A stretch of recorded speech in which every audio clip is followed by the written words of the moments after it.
Everyone, आज की video में हम क्लास 9th की आपकी सामाजिक विज्ञान की वर्कशीट नंबर 4 सॉल्व कर रहे हैं। डेट है इस वर्कशीट की 15 अप्रैल 2021। आज की वर्कशीट में बच्चों हम फ्रांसीसी क्रांति का जो पार्ट 4 है आपका वो सॉल्व कर रहे हैं। इतिहास का चैप्टर फर्स्ट है ये। हमने लास्ट की वर्कशीट में देखा कि जो फ्रांस है वहाँ पर अलग अलग स्टेट्स के लोग थे, जैसे प्रथम द्वितीय तृतीय स्टेट था, तो तृतीय स्टेट के लोगों को ही हर तरह के कर चुकाने पड़ते थे, जिसकी वजह से उन्होंने क्या किया था, विरोध कर दिया था। ठीक है, और जो फ्रांस है उसको गणतंत्र कर दिया था। इसके अलावा हमने जैकोबिन क्लब के बारे में भी पढ़ा था। जैकोबिन क्लब के जो नेता थे वो रॉबेस्पियर थे। अब हम आगे देखते हैं कि आगे क्या होता है जब फ्रांस गणतंत्र हो जाता है। तो 1792 से लेकर 94 तक का जो टाइम पीरियड है उसे उग्र गणतंत्रवाद का चरण कहा जाता है। 1789 की फ्रांस की क्रांति का भय, यानी 1789 में फ्रांस की जो क्रांति हुई थी, इसका जो डर था वो यूरोप के जो बाकी के देश थे, ठीक है, वहाँ पर भी इसका मतलब जो डर था वो अन्य देशों में भी फैलने लगा। जो पादरी और कुलीन वर्ग यानी प्रथम और द्वितीय स्टेट के जो लोग थे, वो लोग जब वर्ग फ्रांस से भाग गए थे, उन्होंने क्रांति के विरुद्ध भावना फैलाई। तो दोनों वर्ग के लोगों ने दूसरे देशों में जाकर भी इसके विरुद्ध यानी फ्रांस की क्रांति के विरुद्ध भावना फैलाई थी। ठीक है, फ्रांस के क्रांतिकारी सिद्धांतों का प्रचार सारी यूरोप में होने लगा। ऑस्ट्रेलिया ने फ्रांस में राजतंत्र को समर्थन किया। जब ऑस्ट्रेलिया ने फ्रांस में राजतंत्र को सपोर्ट किया था, इसके विरोध में फ्रांस ने ऑस्ट्रेलिया के विरुद्ध युद्ध घोषित कर दिया, क्योंकि जो फ्रांस था अब गणतंत्र हो गया था। लेकिन जब ऑस्ट्रेलिया इसे सपोर्ट कर रहा था कि नहीं, वहाँ पे राजतंत्र ही होना चाहिए, तो फ्रांस ने क्या किया, ऑस्ट्रेलिया के विरुद्ध ही लड़ाई छेड़ दी। उन्होंने इसे निरंकुश राजाओं एवं कुलीनों के विरुद्ध जनता की जंग के रूप में मान लिया। वयस्क मताधिकार के आधार पर राष्ट्रीय कन्वेंशन का गठन हुआ। उसके बाद उन्होंने मान लिया कि ये जो लड़ाई हो रही है वो निरंकुश यानी जिस पर किसी का अंकुश नहीं होता, जो बिल्कुल निरंकुश होता है, तो ऐसे राजाओं का, ऐसे कुलीनों का विरोध कर रहे हैं हम लोग। ठीक है, इसके अलावा वयस्क मताधिकार के आधार पर राष्ट्रीय कन्वेंशन का गठन होता है। अब देखते हैं राष्ट्रीय कन्वेंशन यानी नेशनल कन्वेंशन और आतंक का राज कैसे आता है। तो 21 सितंबर 1792 को नेशनल कन्वेंशन का प्रथम अधिवेशन हुआ।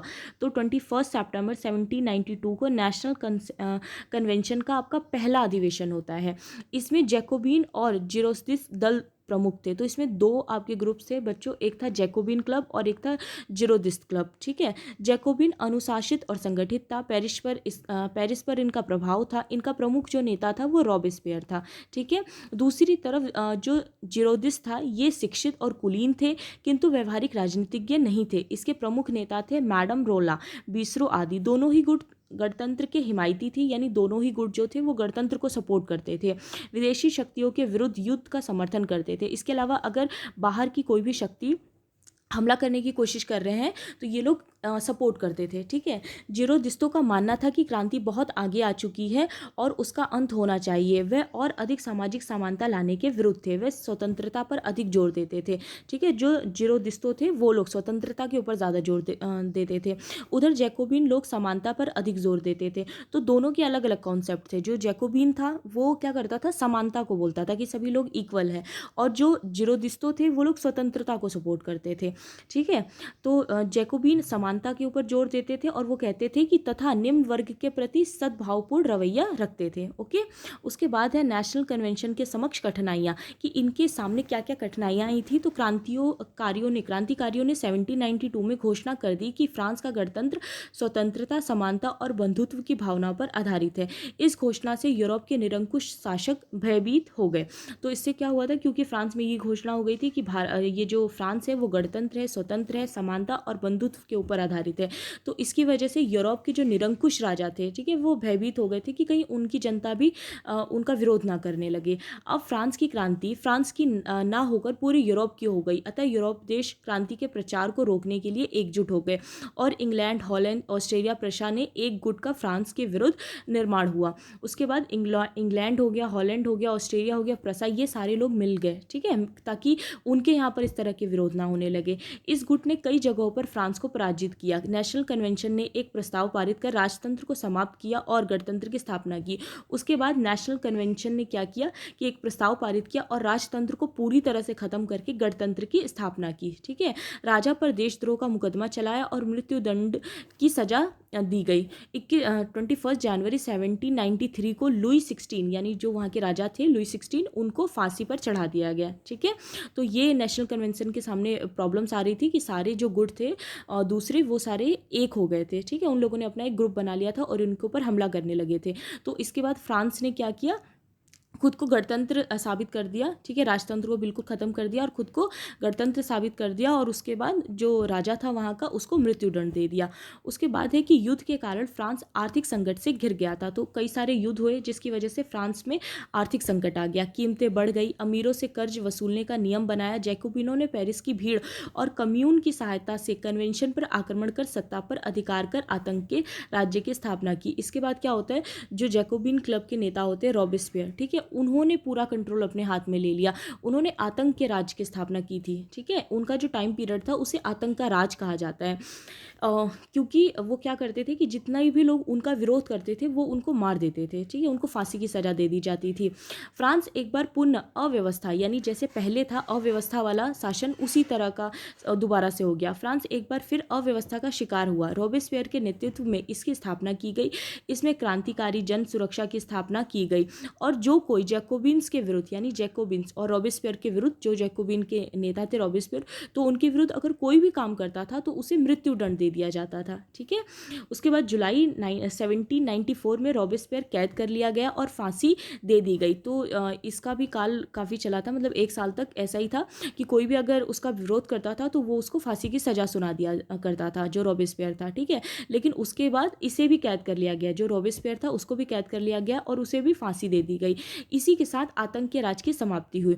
आतंक के राज के बाद उदारवादी नेताओं ने देश की सत्ता संभाली और आतंक राज की व्यवस्थाओं को भंग किया। आतंक के शासन के दौरान लगाए गए मूल्य तथा पारिश्रमिक पर से नियंत्रण उठा लिया। उसके बाद जब रॉबेस्पियर हट जाता है तो फ्रांस में कौन आता है, उदारवादी। ठीक है बच्चों, देखो सबसे पहले राजा था लुई 16, तो लुई 16 मतलब अपने अकॉर्डिंग कर लगाया करता था, जनता की मतलब कोई वैल्यू नहीं थी, बिल्कुल निरंकुश राजा था। उसके बाद जो थर्ड स्टेट थे उन लोगों ने विरोध किया और गणतंत्र की स्थापना की। गणतंत्र की स्थापना के साथ ही रॉबेस्पियर आ जाता है। रॉबेस्पियर ने आतंक का राज्य स्थापित कर दिया था। ठीक है, अब जब आतंक राज खत्म हुआ तो उदारवादी आ जाते हैं। ठीक है, आई होप आपको समझ में आ गया होगा, ये स्टेप टू स्टेप है। उसके बाद है नेशनल कन्वेंशन के क्या कार्य थे बच्चों, तो यहाँ पर दिए गए हैं। जैसे नेशनल कन्वेंशन ने क्या क्या कार्य किए थे, तो राष्ट्रीय शिक्षा नीति अपनाई और फ्रेंच को राष्ट्रीय भाषा घोषित किया था इन लोगों ने। गुलामी प्रथा, जो दास प्रथा चली आ रही थी, उसको समाप्त कर दी गई तथा ऋण ना चुकाने पर जेल भेजने संबंधी कानून समाप्त कर दिए गए। सबसे बड़े पुत्र को ही उत्तराधिकार देने का कानून समाप्त किया गया, यानी जो सबसे बड़ा बेटा होता था उसको ही उत्तराधिकार बना दिया जाता था, तो ये कानून भी वहाँ पे खत्म किया गया।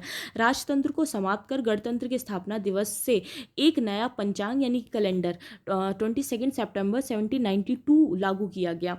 उसके बाद माप तौल की नई पद्धति ग्राम, लीटर, मीटर शुरू की गई। कालाबाजारी रोकने के लिए राशनिंग व्यवस्था लागू की गई। मुआवजा देने के लिए नीति समाप्त कर दी गई। इसके अलावा आयकर और युद्ध कर भी लगाए गए। तो ये सारे काम है जो नेशनल कन्वेंशन ने किए थे, ये आपको याद करने हैं। ठीक है, उसके बाद क्वेश्चन आंसर रहे बच्चों। फर्स्ट क्वेश्चन है कि फ्रांसीसी क्रांति से अन्य यूरोपीय शासक क्यों परेशान थे, तो आप इसका आंसर यहाँ से लिखेंगे बच्चों कि फ्रांस की क्रांति का भय यूरोप के अन्य देशों में भी फैलने लगा, क्योंकि वो लोग डर रहे थे इस चीज़ से। जो पादरी और कुलीन वर्ग था, प्रथम और द्वितीय स्टेट के जो लोग थे, वह लोग फ्रांस से भाग यूरोप के अन्य क्षेत्रों में चले गए। उन्होंने क्रांति के विरुद्ध भावना फैलाई। दूसरी तरफ फ्रांस के क्रांतिकारी अन्य देशों में भी क्रांतिकारी सिद्धांतों का प्रचार कर रहे थे। ठीक है, इसी वजह से जो यूरोप के दूसरे देश थे वहाँ के राजा भी डर रहे थे इस चीज़ से।